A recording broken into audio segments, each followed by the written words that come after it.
মাওলার নাম ডাকিবি কবে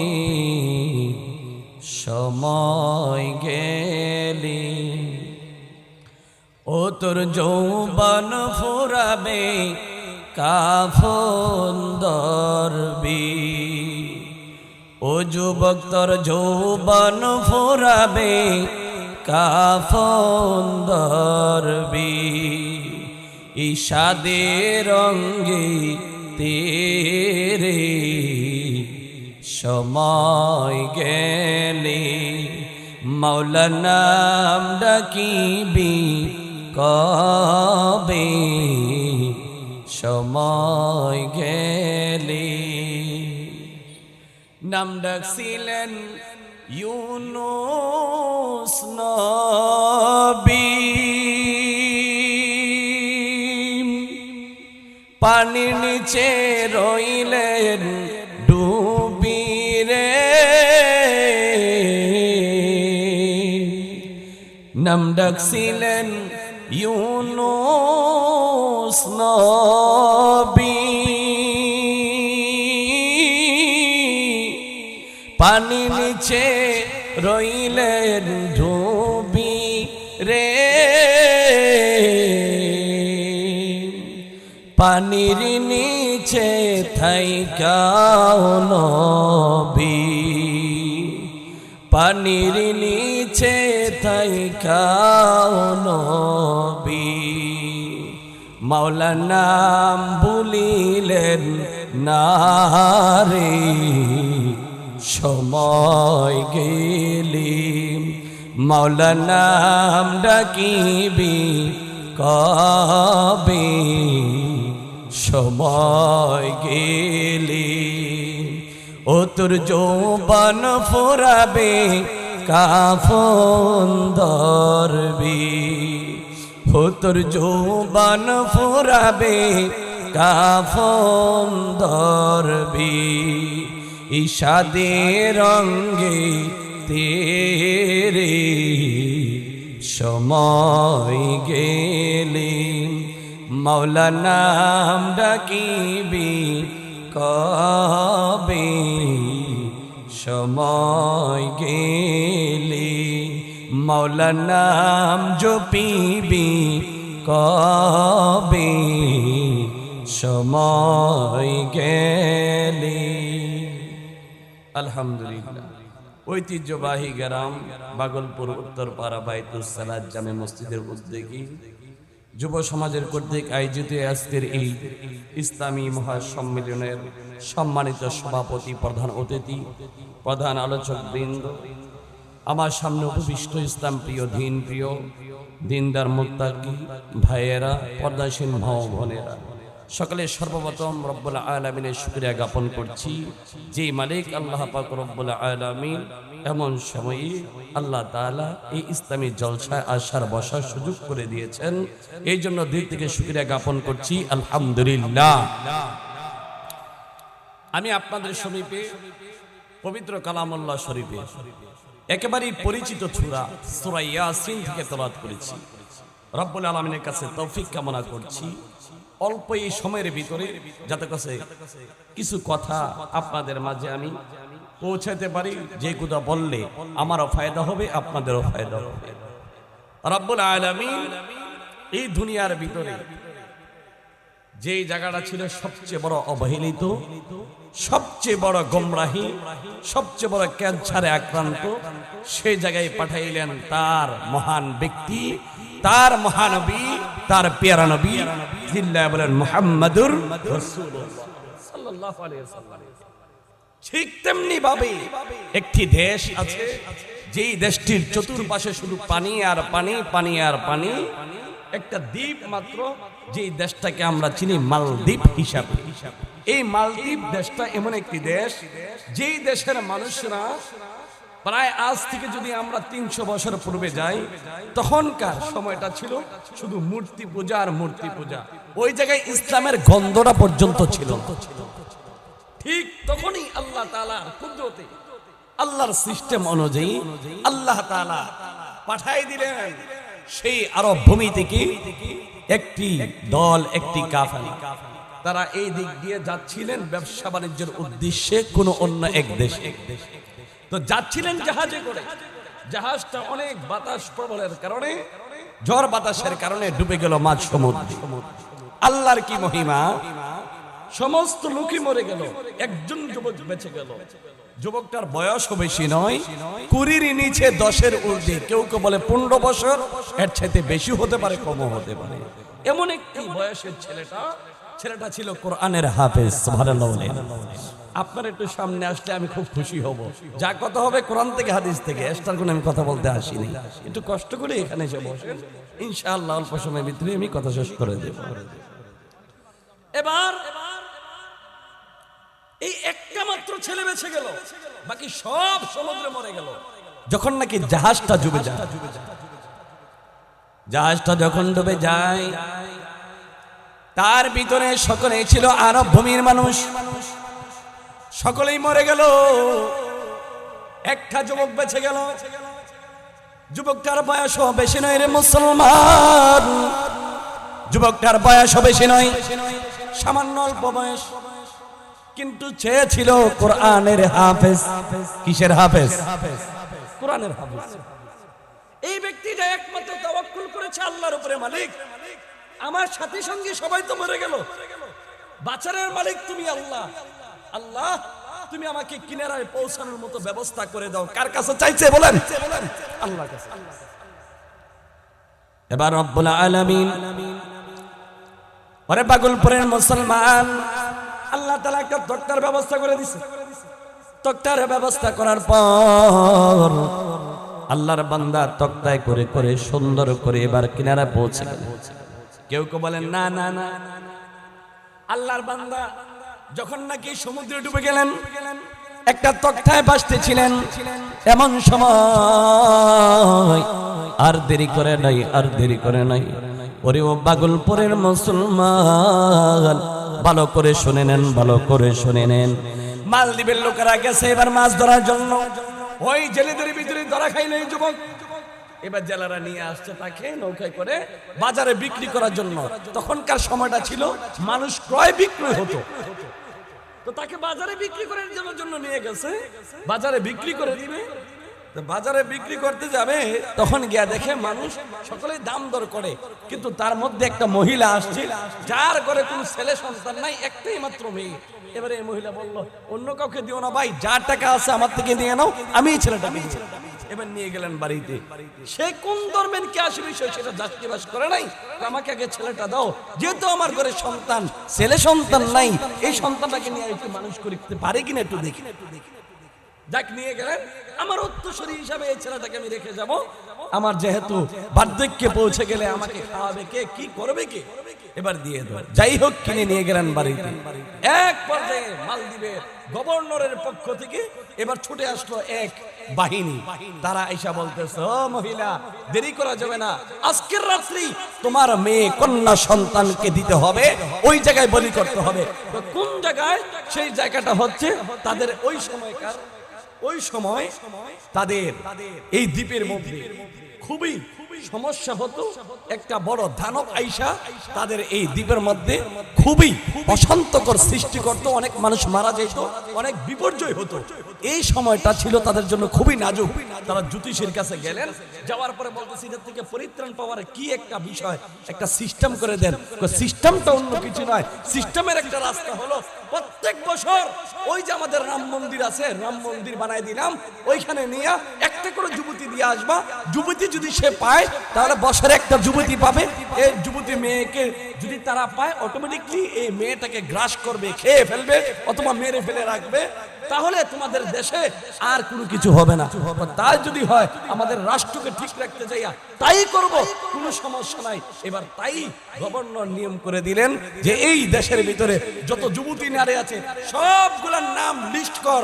লিস্ট কইরা সেরে এবার সিস্টেম করলেন, যার নামটা আসবে তার নামেই এবার সিস্টেম করে সেই না, যার নামটা আসবে তার নামেই তাকে নিয়ে ওই জায়গায় দিয়ে আসবা, দেরি করবা না, ঠিক আছে? এবার সিস্টেম করতে করতে একে একে এই কাজ করতে করতে এই মেয়ের যে কন্যা সন্তান আছে, একমাত্র কন্যা সন্তান, তার পালা। তার পালা যখন আসলো, এবার মেয়ে কান্না করে, মহিলা কান্না করে, আর বলে মালিক এখন আমি কি করব?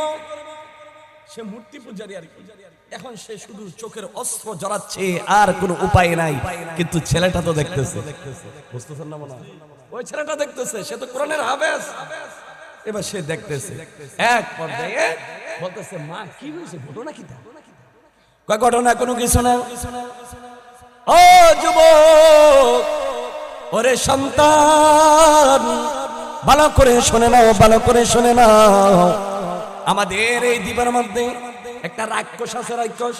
কেউ বলে ভূত, কেউ বলে জিন, কেউ বলে বিভিন্ন আকারে, মানে বিভিন্ন নামে এক একজনে এক একটা ডাকে। এই ডাকতে ডাকতে এক পর্যায়ে এই দানবের কাছে আমাদের সিস্টেম অনুযায়ী প্রত্যেক বছর এই সময়ে, যে সময়টা এখন উপনীত হয়েছে, এই সময়ে আমরা ওই জায়গায় একটা যুবতী মেয়েকে দেখে আসি। আর রেখে আসলে সন্ধ্যা যখন আমরা দিয়ে আসি, সকালবেলা আমরা তার মৃত লাশ আনি। এই সিস্টেম আমাদের চলছে। আর এটা যদি আমরা না করি, তাহলে আমাদের দেশের ভিতরে বিপর্যয় আসবে, বিভিন্ন সমস্যায় আমরা পড়ে যাবো। এই জন্য আমরা এটা করি। তাই নাকি? মা আপনি আর দেরি করবেন না, আমার এই বোনকে পাঠাইয়া দেন নানির বাড়িতে, আর আমাকে আমার বোনের কাপড়গুলা পরাইয়া আমাকে সাজায় দেন, আমি যাবো ওই জায়গায়। কিরে বাবা, তোমার কি ভয় হয় না? না, আমার ভয় হয় না মা, এতদিন গোপন রাখছিলাম, আর গোপন রাখতে আমি চাই না। আমি এমন এক আল্লাহর গোলাম, যেই মালিকের কালাম আমি বুকে ধারণ করেছি, ওই মালিক আল্লাহ তাআলা এই ফিতনা থেকে আমাকে মুক্ত করেই ছাড়বে। সুবহানাল্লাহ। এবার আপনারা বুঝে থাকলে বলুন, যার ভিতরে পবিত্র কালামুল্লাহ শরীফ 30 পারা কোরআন আছে, তাকে হেফাজত করার মালিককে আল্লাহ করতে পারবেন না ইনশাআল্লাহ। এবার আর দেরি করে নাই, দেরি করে নাই। ওরে বাগলপুরের মুসলমান, আল্লাহর বান্দা বলে, মা গো আর দেরি করো না গো মা, আর দেরি করা যাবে না, আর দেরি করা যাবে না।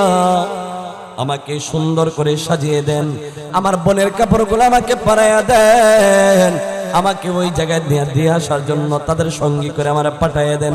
এবার সুন্দর করে সাজাইছে, বোনের যে কাপড় আছে ওই কাপড়টা দিয়া ইচ্ছা মতো সাজাইছে। সাজানোর পরে এবার তারা দিয়ে আসবে ওই জায়গায়, ওই জায়গায় দিয়ে আসার জন্য গেছে।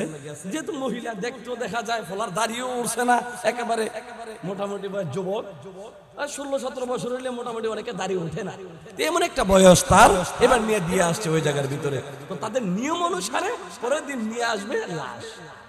এবার দিয়ে আসছে, যখন দিয়ে আসছে তাদের সবকিছু জানা আছে, যা ভূত হোক আর যা কিছু হোক, আমার আল্লাহর কালামের সামনে কোনো কিছু আসতে পারবে না তো। এবার আর দেরি করে নাই, দেরি করে নাই।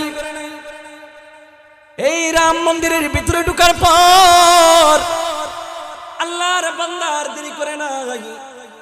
এক নম্বরে কাজ রে মুসলমান, এক নম্বরে কাজ করেছেন আমার আল্লাহর সান্নিধ্য অর্জন করার জন্য 2 রাকাত নামাজের জন্য দাঁড়ায় গেছে। আল্লাহু আকবার। 2 রাকাত নামাজের জন্য দাঁড়ায় গেছে।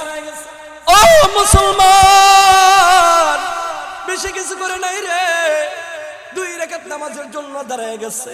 2 রাকাত নামাজ পড়া আমার মালিক আল্লাহর দরবারে মুনাজাত করে কান্দে, আল্লাহ রে, ও আমার মালিক, এই রাম মন্দিরের ভিতরে প্রত্যেকটা বছর একটা করে যুবতী খায়, একটা করে যুবতীকে দংশন করে দেয়, ধ্বংস করে দেয়।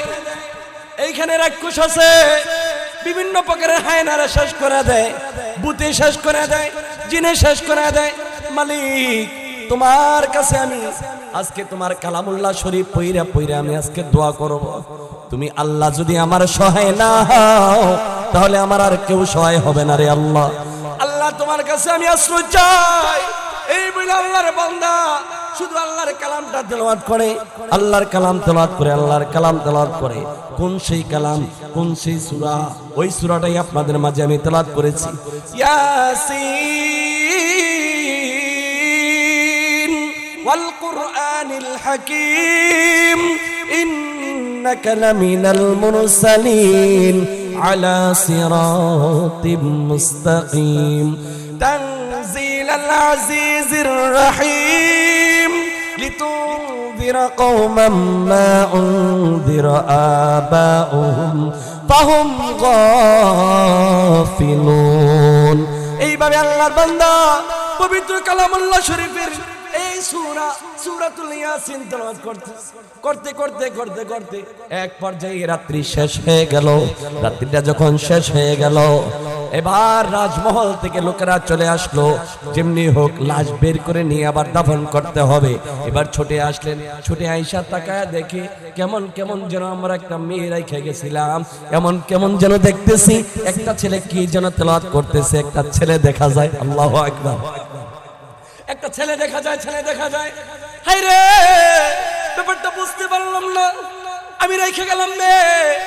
আমরা রাজ দরবার থেকে আমরা ঘোষিত অবস্থায় আসলাম, সামান্য একটা ছেলে কিরকম ভাবে এখানে বসে আছে। আসলে কি কোন কুচক্র মহল এখানে আসছে নাকি?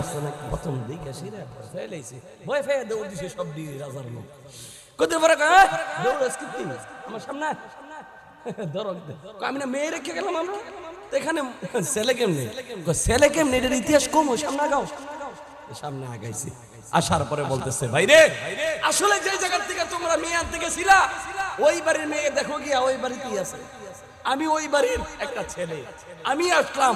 আর আমি কে আমার একটু পরিচয় চাই না? নাও, আমি এই তোমাদের এই দ্বীপের কেউ না, আমি আরব ভূমি থেকে আমি একজন যুবক আসছি। আমি এমন একজন মালিকের কালাম তেলাওয়াত করি যেই মালিক তোরও বানাইছে আমারও বানাইছে। আর এই দ্বীপের মধ্যে তোরা যার ভয় আতঙ্কে তোরা আতঙ্কিত আছস, তার মোকাবেলায় আমার মালিক আল্লাহর কালাম তেলাওয়াত করেছি। ওই ভূত আর এই জায়গায় নাই। সুবহানাল্লাহ বলে। আর নাই তো করে তুই কি কো সন্তান দা, এটা কি দেখো কি আবার পড়লি? যদি কি পড়ি আর কি এর ভাষা তোমরা জানতে চাও তোমার রাজ দরবারে নিয়ে যাও, তোর কাছে আমি সবকিছু বলবো না। তাই নাকি? তুলে চলো। এবার নিয়ে গেছে রাজ দরবারে নিয়ে যাওয়ার পরে এবার রাজা মশাই বলে, কিরে প্রত্যেক বছর আমরা এক একটা করে আমরা রমণীকে দিলে পরে আমরা শান্তি পাই, মুক্তি পাই, আমরা শান্তিতে থাকতে পারি। এবছর তোমাকে দিলাম, কোনো মেয়েও লাগলো না, কোনো কিছু লাগলো না, ঘটনা কি? এবার রাজ দরবারে ডাকে আর বলে, আবুল বারাকাত তার নাম, হাফেজ যুবকের নাম হচ্ছে আবুল বারাকাত। আবুল বারাকাত ডেকে আর বলে, ও রাজা মশাই, ও রাষ্ট্রের প্রধান, ভালো করে শুনে নেন, এটা হচ্ছে একমাত্র আমার মালিক আল্লাহর কালাম পড়েছি গো, অন্য কিছু আমি তেলাওয়াত করি নাই। আমার যেই বাড়িতে আমি আশ্রয় নিয়েছি, আমি সেই আরব দেশ থেকে আমি এসেছিলাম। আরব দেশ থেকে আসার পরে সমুদ্র পথে আমার নৌকা খেলে যায়, নৌকা ডুবে যায়, জাহাজ ডুবে যায়। জাহাজ ডুবে যাওয়ার পর আমার সকল লোক মারা যায়, আমি একমাত্র যুবক, আমি বেঁচে যাই। আমি 30 পারা কোরআনের হাফেজ। আমি আসার পরে আমার এক মহিলা আমাকে কিনে নেয়। নেওয়ার পরে এই মহিলা তার একমাত্র ঘরে কন্যা, একমাত্র মেয়ে আছে। এই মেয়েটাকে আপনার এই রাজ দরবারের রাজার এই নিয়ম অনুসারে আজকে ছিল এই মেয়ের এই শেষ রাত্রি। আমি গেলাম ওই জায়গায়, আমাকে সাজাই দিছে, অন্য কিছু করে নাই। এবার ছুটে গেলাম ওই জায়গায়, আমি এমন একটি সূরা তেলাওয়াত করেছি গো, যে সূরাটা আপনাদের ধর্মে নাই, আপনারা এই ধর্মের অনুসারী না। আমি হচ্ছি মুসলমান, যে আল্লাহ আমার বানাইছে আপনারও বানাইছে, আমাদের সবাইরে বানাইছে। সবকিছুর মালিক যিনি, তিনি আমার আল্লাহ। ওই আল্লাহর কালাম তেলাওয়াত করেছি। ওই আল্লাহর কালাম তেলাওয়াত করার পরে আপনারা যে ভূতের আপনারা আশঙ্কা করতেন, ভয় পাইতেন, ওই ভূত অটোমেটিক্যালি আমার সামনে আসে নাই। তুমি কি দেখো নাই? দেখছি কয়েকবার, কিন্তু সামনে আইসা যে আমাকে গ্রাস করবে ওই রাস্তাই নেই। এক পর্যায়ে আমি কালাম তেলাওয়াত করি আর না আসতে পারে, এক পর্যায়ে আমার মালিক আল্লাহ তাআলা তাকে চিরতরে খতম করে দিয়েছে। সুবহানাল্লাহ। যখন নাকি এবার রাজ দরবারে রাজা এই কথা শুনলো, আরে তোর তো আমার ভালো কাজ হয়েছে। হ্যাঁ, ওই ছেলে, এই যুবক, এই কোরআনের হাফেজ, যদি আগামী বছর তোমাকে একটা চান্স দেওয়া হবে, আগামী বছর যদি ঠিক আবার একই সিস্টেম হয়, আবার যদি এরকম এই টাইমে তোমাকে আবার দেওয়ার পরে যদি তুমি আবার বেঁচে যাও আর বুঝো যদি না আসে, তাহলে আমরা এই রাষ্ট্রে যারা আছি সকলে, আমি রাষ্ট্রের নায়ক সহ সকলে তোমার হাত ধরে ইসলাম গ্রহণ করে নেব। ইসলামটা আল্লাহ কিভাবে পৌঁছায় দেয় দেখছেন না? এবার এক পর্যায়ে তাই করলেন, আগামী বছর টাইম আসছে, ওই জায়গায় দিয়ে আসলেন। এবার আবুল বাকার রাকাত আর দেরি করে নাই, এশারে নামাজ পড়লেন। এশারে নামাজ পড়ার পর আমার মালিক আল্লাহর দরবারে ডাকার বলে, মালিক আজকের দিনটা বিজয়ের দিন। এই মালদ্বীপের মানুষ মূর্তি পূজা ছাড়া আর কিছু বোঝে না, তারা হচ্ছে বেদিন, তাদের ভিতরে কোনো দিন নাই। আল্লাহ রে, আজকে তুমি বিজয় দান করো, বিজয় দান করো। আজকে তুমি ইসলামের জন্য কবুল করো, ওই বুতকেও তুমি খতম করে দাও। কেমন যেন সকাল পর্যন্ত কোরআন তেলাওয়াত করতেছে আর রাষ্ট্রের প্রধানের দায়িত্ব অনুযায়ী ওনার যে দায়িত্বে রাখা এমপি মন্ত্রী যা আছে সবাই যখন আসছে, রক্ষী বাহিনী যখন আসছে, আসার পরে দেখতেছে আগের মতনই উনি আছেন, তাকে যেমন রেখে গেছিলাম তেমনই আছেন। হায় রে, আর বুঝার বাকি নাই। এবার যুবককে আবার সুন্দর করে নিয়ে গেলেন রাজদরবারে। রাজদরবারে নিয়ে যাওয়ার পর রাজা মশাই ডেকে আর বলে, এই যুবক এমন কি পরে একটু শোনাও রে, এই কি পয়রা পয়রা তুমি তারায়া দাও শয়তানকে, কি পরে পরে তারায়া দাও তুমি জিনকে, কি পরে পরে তারায়া দাও তুমি এই আমাদের যে জিনিসটা আমাদেরকে ক্ষতি করে এই জিনিসটাকে তোমরা কি পরে পরে তুমি শেষ করেছো, একটু আমাদেরকে শোনায়া দাও। রাজ দরবারে দাঁড়াইয়া কোরআনের হাফেজ যুবক আবুল বারাকাত এবার বলে, ইয়াসিন ওয়াল কুরআনিল হাকীম ইন্নাকা লামিনাল মুরসালিন আলা সিরাতিম মুস্তাকিম। এইভাবে যখন পড়া আরম্ভ করে দিলেন সূরা ইয়াসিন, সূরা ইয়াসিন শেষ হওয়া মাত্র রাজা ডাকার বলে, যুবক আয় আমার বুকে আয়, আমার বুকে আয়, আমার বুকে আয়। আল্লাহর কোরআন জানি এত মধুর আমি আগে জানতাম না, আমি এখন বুঝতে পারলাম আমি আসলেই সত্যিকারে আল্লাহর সঠিক ধর্ম। কোন ধর্ম সঠিক এখন তোর মাঝে পাইলাম। ও যুবক আর দেরি করবি না, আর দেরি করবি না, আমাকেও পড়ায়া দে লা ইলাহা ইল্লাল্লাহু মুহাম্মাদুর রাসূলুল্লাহ সাল্লাল্লাহু আলাইহি ওয়াসাল্লাম। এই সব কিছুর মালিক কে? আল্লাহ তো সব কিছুর মালিক। আমরা মুসলমান এমন মুসলমান হয়েছি, আমার আপনার আচরণে আরেক ব্যক্তি বিধর্মীত মুসলমান হবে দূরের কথা, দেখো এটা যদি ইসলামে হয়ে থাকে হ্যাঁ, যদি মুসলমান হয়ে থাকে নামাজের সময় সিগারেট খা, যদি মুসলমান সত্যিকারের মুসলমান হয়ে থাকে দেখে আরেকজনের বিপদ গায়, সত্যিকারের মুসলমান নয়। আর তারা ছিল প্রকৃত মুসলমান। এক যুবকের কারণে মালদ্বীপে ইসলাম প্রচার হয়েছে। এই ইসলাম এমন এক ইসলাম প্রচার হয়েছে, এমন ইসলাম প্রচার হয়েছে এখনো পর্যন্ত মালদ্বীপের ভিতরে কোনো এই যে 300 বছরের ভিতরে আপনি গিয়ে দেখেন কোন বেদিনের কোন চিহ্ন নাই। বেদিনটা রাষ্ট্র প্রচার করবে, রাষ্ট্র নায়ক হবে এমন সিস্টেমই নেই ওই দেশের ভিতরে। ওই দেশটা ইসলামিক হয়ে গেছে। তাহলে আপনার আমার প্রচেষ্টা যদি এমনই থাকে যে আমি দিন প্রচার করব, আমি যে একজন মুসলমান, আমাকে দেখে বেদিনরা অন্য ধর্ম অবলম্বীরা আমার ধর্মে আসবে, তাহলে চলতে হবে না এরকম ভাবে। আল্লাহ আমাদের সবাইকে কবুল করুক, কন্যা আমিন। তাহলে আমরা এরকম ভাবে চললে লাভ হবে না লস হবে? মুসলমানদের লাভ হবে, ইসলামের লাভ হবে, সবকিছু লাভ হবে। করে দিবেন কে? আল্লাহ করে দিবেন। আল্লাহ আমাদের সবাইকে কবুল করুক।